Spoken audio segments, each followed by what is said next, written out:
தொலைக்காட்சிக்காக ஆசான் செந்தமிழ்ச்சி இந்த உலகத்தை பற்றி தமிழன் சொன்னது மாதிரி திருக்குறள் எல்லாத்தையும் சொல்லியிருக்கு.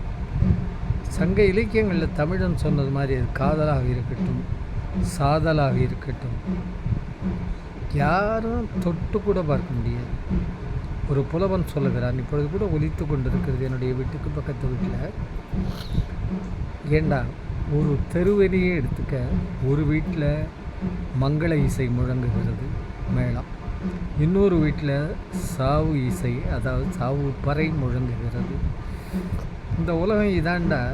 எதுக்கிட பதவி, பணம், பட்டம் அப்படின்னு அடிச்சுக்கிட்டு நிற்கிறீங்க ஒருத்தனுக்கு ஒருத்தன், பிடிச்சிக்கிட்டு நிற்கிறீங்க ஒருத்தனுக்கு ஒருத்தன், பொய் சொல்லிக்கிட்டு நிற்கிறீங்க ஒருத்தன்னு இந்த தேர்தல் நாளில் நினைவூட்ட விரும்புகிறேன்.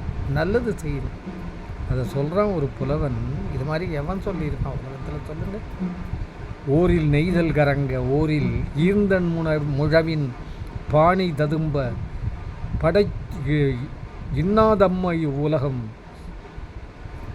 இனிய காண்க அதன் இயல்பு உணர்ந்தோரே. இடையில் படைத்தோன் மன்ற பண்பிலாளன் அப்படின்னு கடவுள் படைச்சவனே ஒரு சாடு சாமம்.